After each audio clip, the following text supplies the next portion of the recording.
কি গো, হলো তোমার? আর কতক্ষণ লাগবে তৈরি হয়ে নিতে বলো তো আমাকে শুনি। সেই কখন থেকে আমি তৈরি হয়ে বসে আছি, আর তোমার কিনা ছেলে হয়ে এত সময় লাগছে তৈরি হতে। আহা গিন্নি, দাঁড়াও দাঁড়াও, বিয়ের পর এই প্রথম শ্বশুর বাড়িতে যাচ্ছি, আমাকে একটু সাজগোজ করতে দিবে না নাকি? নতুন বর বলে কথা। শোনো মিসকে, একদম ঢং করবে না। এমন ভাব করছো যেন নতুন বউ তুমি। শোনো, তোমাকে ওখানে দেখতে কেউ আসবে না, তাই একদম নাটক করো না। এখন তাড়াতাড়ি চলো আমার সাথে। এই তো হয়েছে গিন্নি, চলো চলো। মিসকে তৈরি হয়ে নেয়, আর শিউলি ও মিসকে মিলে চলে পাশের জঙ্গলের উদ্দেশ্যে। তাদের মাত্র কদিন হলো বিয়ে হয়েছে, আর আজকে মিসকে নতুন শ্বশুর বাড়িতে যাচ্ছে। গিন্নি গো গিন্নি, কি যে মজা লাগছে আমার, নতুন শ্বশুর বাড়িতে যাচ্ছি। নিশ্চয়ই শাশুড়ি মা আমার জন্য অনেক কিছু রান্না বান্না করে রেখেছেন, যাবো আর খেতে বসবো। হ্যাঁ, সে তো আমি জানি। শ্বশুর বাড়ি যাবে বলে তো কাল রাত থেকে না খেয়ে আছো। তুমি খাবে না তো কে খাবে? হ্যাঁ গিন্নি হ্যাঁ, মিষ্টি, সন্দেশ, মাংস, পোলাও। আহা, জলদি পা চালাও গিন্নি, আমার তো ইচ্ছে করছে উড়ে উড়ে চলে যায়। শোনো মিসকে, একদম ছোট লোকের মতো আচরণ করবে না। শ্বশুর বাড়ি যে যাচ্ছ বলি, মিষ্টি নিয়েছো?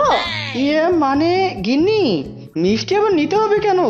বাড়ি নতুন শ্বশুর বাড়ি যাচ্ছ, মিষ্টি নেবে না গো? মান সম্মান সব আমার শেষ করে দিবে। ও আচ্ছা, ঠিক আছে, যাওয়ার সময় পথেই 250 গ্রাম মিষ্টি নেওয়া যাবে। মিসকে ছিল ভীষণ কিপটে, সব সময় কিপটেমো না করলে তার চলেই না।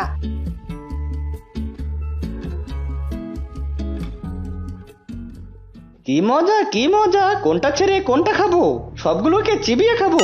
কোনটা ছেড়ে কোনটা খাবো, অনেক রকম আইটেম খাবো। কোনটা ছেড়ে কোনটা খাবো। মিসকে এভাবেই বলছিল আর হাঁটছিল। ওই রাস্তায় একটা বড় আম গাছে 3টে পেতনি বাস করতো। দিদি রে দিদি, ওই দেখ দেখ, শিয়ালটা কি বলছে, কোনটা ছেড়ে কোনটা খাবো। ওরে বাবা রে, আমার তো ভীষণ ভয় করছে। তুই একদম ঠিক কথাই বলেছিস রে, আমারও তো ভয় শরীর কাঁপছে। কোনটা ছেড়ে কোনটা খাবো মানে, তার মানে আমাদের খাওয়ার কথা বলছে না তো? ওরে বাবা রে। হ্যাঁ রে হ্যাঁ, এই পশু পাখিগুলোর ওপর আবার আমার কোনো ভরসা নেই। এরা যখন তখন আমাদের তান্ত্রিকদের বন্দি করে ফেলতে পারে। বাবা গো বাবা। তুই একদম ঠিক কথাই বলেছিস, তাই আমাদের চিবিয়ে খাওয়ার আগে ওদের থামাতে হবে। দাঁড়া, আসুক এইদিকে, আমাদের নিজেকে শক্ত হতে হবে। ওই দেখ দেখ দিদি, আবার বলছে চিবিয়ে চিবিয়ে খাবে। এদিকে মিসকে আম গাছের নিচে চলে আসে। প্রণাম মশাই, আমরা আপনার জন্যই অপেক্ষা করছিলাম। আরে আরে, তোরা আবার কে এমন অসময়ে পথ আটকালি যে? মিসকে ভূত ভূত মিসকে। আরে, আমাদের প্রণাম নেবেন, দয়া করে আপনি আমাদের চিবিয়ে খাবেন না। আপনার তো আমরা 3জন কোনো ক্ষতি করিনি। ওরে পেতনি, তার মানে এরা আমাদের ভয় পাচ্ছে, ভেবেছে আমি এদের চিবিয়ে খেতে চেয়েছি। কি হলো মশাই? আচ্ছা আচ্ছা ঠিক আছে, আমি না হয় তোদের চিবিয়ে খেলাম না, কিন্তু এতে আমার কি লাভ শুনি? আমার তো খিদে পেয়েছে, আমি কিন্তু একজন বড় তান্ত্রিক, যখন তখন তোদের খেয়ে ফেলবো। ওরে বাবা রে, এই না না, আপনি আমাদের খাবেন না। আপনার খাবারের ব্যবস্থা আমরা করে দিচ্ছি। এই নিন জাদুই হাড়ি, এই হাড়ির কাছে যা চাইবেন তাই পাবেন। আরে বাহ, তাই নাকি? দেখি তো পরীক্ষা করে। জাদুইহারি, আমি শ্বশুর বাড়ি যাচ্ছি, আমাকে 2 কেজি রসগোল্লা দাও দেখিনি। মিসকের কথা শেষ হতেই জাদুই হাড়ি থেকে 2 কেজি রসগোল্লা চলে আসে। আরে বাহ বাহ, আচ্ছা আচ্ছা ঠিক আছে, আমি তোদের চিবিয়ে খাবো না, চললাম এবার। এরপর মিসকে আবার বউ আর হাড়ি নিয়ে নতুন শ্বশুর বাড়ির দিকে যেতে থাকে। গিন্নি গো গিন্নি, এবার আমরা অনেক দেরি হয়ে যাব, তুমি দেখো একটু চালাকি করেই কত বড় একটা উপহার পেলাম।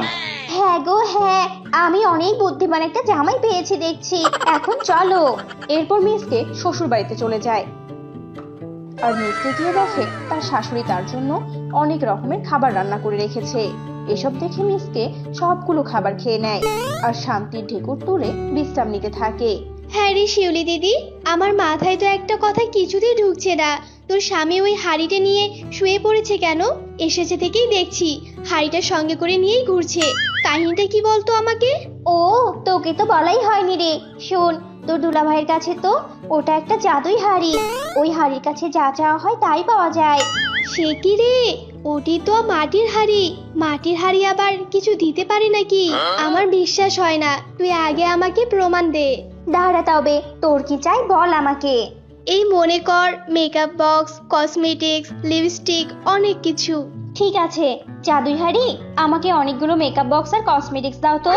শিউলির কথা শেষ হতে না হতেই সেখানে অনেকগুলো দামি দামি কসমেটিক্স আর মেকআপ বক্স চলে আসে। ও মা, এ আমি কি দেখছি রে! এত সুন্দর সুন্দর মেকআপ তো আমি কখনো চোখে দেখিনি। দে দে, আমি এখনই সাজতে চলে যাই। আজকে যা সুন্দর লাগবে না আমায়।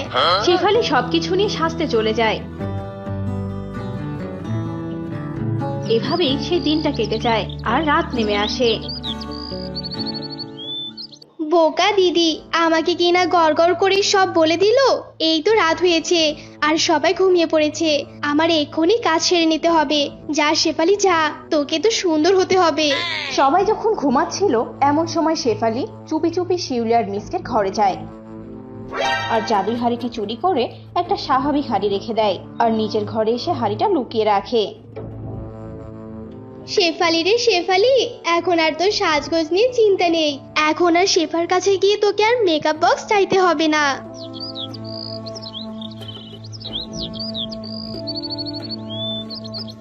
কে আর শিউলি তাদের নিজেদের বাড়িতে চলে আসে। আরে মিসকে, তুমি এভাবে শুয়ে পড়লে কেন? কাজে যাবে না নাকি? এমনি কদিন হলো তুমি কাজে যাওনি। শ্বশুর বাড়িতে গিয়ে থাকলে তাড়াতাড়ি কাজে যাও তো, কাজে যাও। গিন্নি, আমার মনে হয় সত্যি তোমার মাথায় গোবর আছে। তুমি যে বোকা তাই এতদিনে শুধু শুনে এসেছি, আজ নিজেও বুঝলাম। শোনো, আমি যে একটা আলাদিনের চেরাগ পেয়েছি, এটাকে তুমি ভুলে গেছো নাকি বলো তো? শোনো, ওই হাড়ির কাছে যদি চাইতেই সব পাওয়া যায় তাহলে আমাকে আবার কাজে কেন যেতে হবে? ও হ্যাঁ, তাই তো, আমি তো ভুলে গিয়েছিলাম। আচ্ছা শোনো, আমার এখন রান্না করতে ইচ্ছে করছে না। তুমি হাড়ির কাছে খাবার চেয়ে নাও তো। এই হাড়ি, আমাকে অনেকগুলো খাবার দাও তো। মিসকে এভাবে বলার পরও হাড়ি কোনো খাবার দেয় না। আরে মিসকে, এই হাড়ি তো কোনো খাবার দিচ্ছে না। তার মানে কি ওই তিন পেতনি আমাদের বোকা বানিয়েছে? তাই তো দেখছি গিন্নি, এবার ওই তিন পেতনিকে তো আমি চিবিয়েই খাবো। এরপর মিসকে আবার হাড়ির কাছে খাবার চায়, কিন্তু আগের মতোই হাড়ি কোনো খাবার খেতে দেয় না। এতে মিসকে ভীষণ রেগে যায় আর রেগে গিয়ে তিন পেতনির কাছে যায়। কোনটা ছেড়ে কোনটা খাবো? তিনটাকে চিবিয়ে খাবো। আরে আপনি আবার? হ্যাঁ হ্যাঁ, আমাকে বোকা বানানো। আমি এত খাবার চাইলাম কিন্তু হাড়ি আমাকে খাবার দিল না কেন? আমরা তো বোকা বানাইনি, আমরা কোনো মিথ্যে হাড়ি দেইনি। আপনি খোঁজ নিয়ে দেখুন, নিশ্চয়ই হাড়ি বদলে গেছে। পেতনির কথায় মিসকে বাড়িতে চলে আসে। গিন্নি, তুমি কি কাউকে হাড়ির বিষয়ে কিছু বলেছো নাকি? বলো তো আমাকে।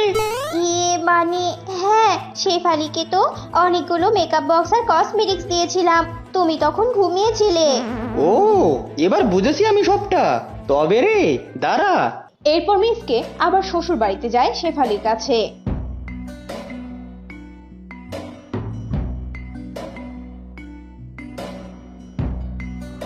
জাদুই হাড়ি, আমায় আইলাইনার আর হাইলাইটার দাও তো। দিচ্ছি তোকে রে, আমি দাঁড়া। তোকে আমি সাজগোজ করাচ্ছি। আমার হাড়ি চুরি করে তোর সাজগোজ হচ্ছে তাই না? দুলা ভাই, আপনি? আসলে আমি সাজগোজ প্রিয় আর মা আমাকে কিনে দিতেই চায় না কিছু, তাই লোভে পড়ে এমনটি করেছি। ক্ষমা করুন। তোর সাজগোজ করার জন্য কসমেটিক্স দরকার, সেটা আমাকে বললেই হতো। তুই হাড়ি কেন চুরি করেছিস? দিয়ে দে আমাকে হাড়ি। এরপর মিসকে তার জাদুই হাড়ি নিয়ে চলে যায় আর এরপর থেকে শেফালির যখন যা প্রয়োজন হতো মিসকের কাছে চেয়ে নিত।